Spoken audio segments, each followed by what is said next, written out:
بسم اللہ الرحمن الرحیم. اللہم صلی علی محمد وعلی آل محمد.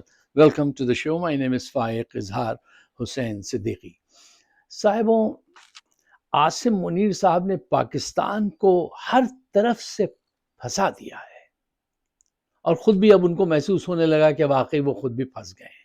اس کا واحد حل یہ ہے کہ یہ صاحب ریزائن دیں اور کوئی دوسرے جرنیل صاحب آئیں جو آ کے فیئر الیکشن کرائیں اور ملک میں سیاسی استحکام قائم ہو.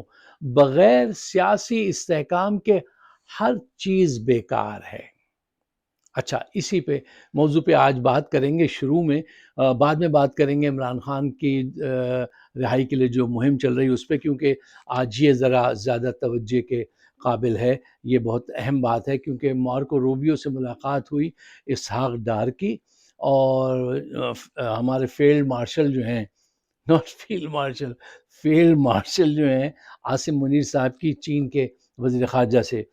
تو دیکھیے، دونوں ملاقاتوں سے جو رپورٹ بہت ہی سامنے آئی ہیں، بہت ہی باوثوق ذرائع سے، دونوں طرف سے اب وہ پریشر ملنا شروع ہوا ہے کہ ان کو اب ان کی نیندیں گئیں. اب ان کو دیکھیے، یہ آسان کام نہیں ہے ان کے لیے. پولیٹیشین کے لیے بھی مشکل ہوگا، لیکن ان سے بہتر پرفارم کرے گا کہ دو بڑی قوتیں آپ کو اپنی طرف کھینچیں، اور اگر آپ ایک کی طرف جاتے ہیں تو آپ کا بیلنس ایک دم بگڑ جاتا ہے. یہ جرنیلی دماغ اس کو ہینڈل نہیں کر سکتے،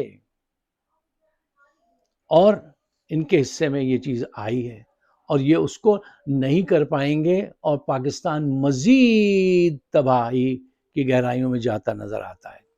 دیکھیے، ایسا کیوں ہے؟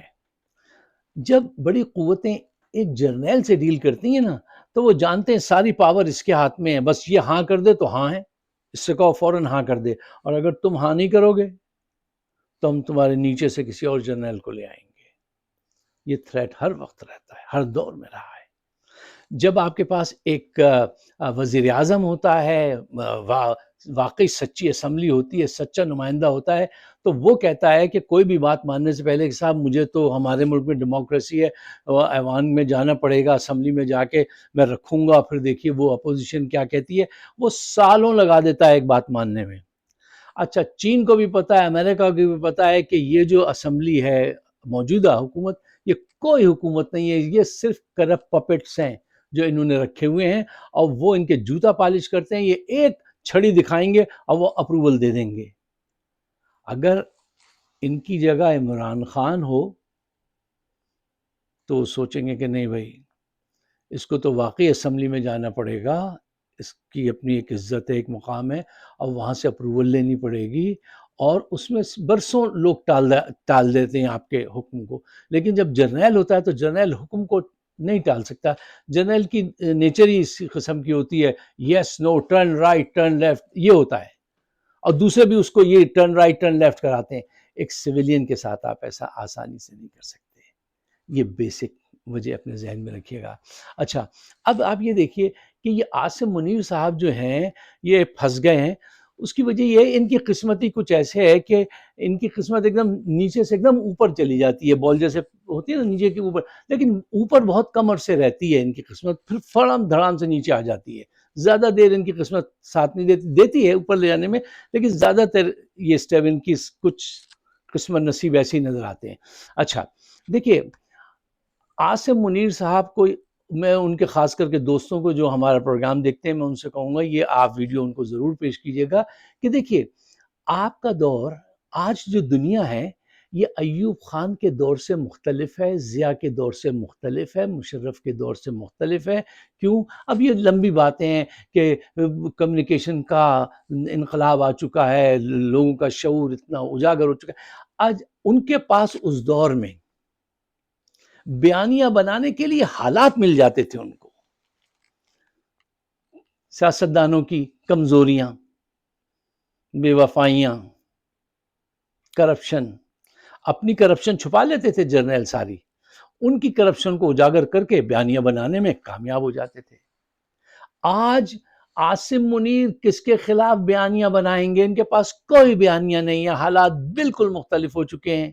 عاصم منیر کو ٹاسک ملا ہے، اب آپ سچ کے خلاف بیانیاں بنائیے۔ سچ کے خلاف بیانیاں نہیں بنے گا، نہیں بنا سکتا، کوئی بھی نہیں بنا سکتا۔ سچ ایک ایسی چیز ہے، اس کے خلاف آپ بیانیاں نہیں بنا سکتے۔ بناتے رہیے، بیانیاں ہے نہیں آپ کے پاس۔ آپ کی حکومت کی جو 3 سالہ کارکردگی ہے اور خود آپ کی، وہ صفر ہے۔ 2 جھٹکے آپ کو خوشی کے ملے ہیں، وہ لنچ اور ایک جھڑپ، اس کے علاوہ آپ کے پلو میں کچھ نہیں ہے۔ اور عوام اتنی تیز ہو گئی ہے کہ وہ آپ کو دیکھ کے وہ کہتی ہے ان کو مائنس کرو پھر بات کرو لنچ اور یہ جو جھڑپ جیتے ہو، اور وہ بھی تم نے وہ ایئر والا جیتا ہے۔ بہت بہت حالات مختلف ہیں، ذہن مختلف ہے۔ دیکھو سب کچھ یہاں سے ہوتا ہے، ذہن سے۔ تم کتنے ذہنوں میں گھات لگاؤ گے؟ تم نہیں لگا سکتے۔ اور جب تک سیاسی استحکام نہیں ہوگا، یہ ابتری پھیلتی رہے گی۔ اس پہ میں نے 7 اہم پوائنٹس ہیں جو آپ کے لیے نوٹ کیے ہیں۔ ہر پوائنٹ ایسا ہے کہ اس پہ ہم 3-4 منٹ تو بات کر سکتے ہیں، تو اس کو بہت ٹائم لگ جائے گا۔ تو میری کوشش یہ ہوتی ہے کہ کم وقت میں زیادہ کمیونیکیشن ہو جائے، اور اگر آپ پسند فرمائیں تو آپ اس پوائنٹ کو خود ایلابریٹ کیجیے گا۔ میں وہ پوائنٹس آپ کو دینا چاہتا ہوں۔ اچھا صاحب، پوائنٹ نمبر 1، سیاسی استحکام نہ ہونے کی صورت میں کیا نقصانات ہوتے ہیں۔ پوائنٹ نمبر 1، کوئی بھی قوم سیاسی استحکام کے بغیر زیادہ دیر قائم نہیں رہ سکتی۔ اس کے اندر منفی تحریکیں، سپریشن کی تحریکیں شروع ہو جاتی ہیں۔ پوائنٹ نمبر 2، سیاسی استحکام کے بغیر کسی بھی معاشرے کا آگے بڑھنا ایسے ہی ہے جیسے ایک جہاز، پانی کا جہاز جس کا کیپٹن غائب ہے، اب وہ چلتا چلا جا رہا ہے، وہ کہاں جا کے ٹکرا جائے کچھ پتہ نہیں۔ پوائنٹ نمبر 3، جب سیاسی استحکام نہیں ہوگا تو نہ انصاف ہوگا، نہ جابز ہوں گی، نہ انویسٹمنٹ ہوں گی، نہ ترقی ہوگی۔ دعوے ہوں گے لیکن یہ سب کچھ بہت کم ہوگا۔ پوائنٹ نمبر 4، سیاسی استحکام کی غیر موجودگی سے صرف اس وقت کی حکومت کو نہیں، ملک کے مستقبل کو بہت بڑا نقصان پہنچتا ہے۔ اس بات پہ غور کیجیے۔ سیاسی استحکام نہ ہونے سے اس گورنمنٹ کا کوئی نہیں ہے، ان کو اتنا گر جائیں گے اور کیا ہوگا؟ ان کے پاس تو بہت پیسے ہیں، چلے جائیں گے۔ پاکستان کے مستقبل کو یہ تباہ کر کے جائیں گے۔ پوائنٹ نمبر 5، سیاسی استحکام کی غیر موجودگی میں جرنیل آتے ہیں اور وہ عدلیہ کو اپنا ویپن بنا لیتے ہیں، ڈھال بنا لیتے ہیں۔ پاور تو ہوتی ہے، آئین کے بھی ایسے کروا لیا، ججز کو بھی اپوائنٹ کرا دیا، اب اس سے کیا ہوتا ہے؟ بے پناہ برائیاں پیدا ہوتی ہیں معاشرے میں۔ پوائنٹ نمبر 6، غیر ملکی قوتیں جب یہ دیکھتی ہیں کہ آپ میں سیاسی استحکام نہیں ہے تو وہ ڈر آتی ہیں، ان کے ایجنٹ اور زیادہ کھل کر کام کرتے ہیں۔ پوائنٹ نمبر 7، آخری پوائنٹ، ان حالات میں جرنیل اور ان کے ہم نوا جو ہے وہ خوب مال بناتے ہیں اور عوام بھوکی رہتی ہے، اور وہ نظریہ پاکستان سے دور ہوتی جا رہی ہے کہ بھائی 2 وقت کی روٹی ملنا انہوں نے مشکل کر دی ہے۔ 3 سال دیکھیے، آج ایمانداری سے اپنے آپ سے سوال پوچھئے، آپ کی حالت، ایک عام پاکستانی سوچتا ہے آپ کی حالت 3 سال پہلے عمران خان کے دور میں بہتر تھی یا آج بہتر ہے؟ سیدھی سی بات کیجئے۔ آج ورس ہے، تو وہ آپ کو کیوں موقع دیں گے حکومت کرنے کا، اور آپ کو کیا حق حاصل ہے؟ دیکھیے آج چائنا، امریکہ، بھارت، ہر طرف سے آپ پھنسے ہوئے ہیں۔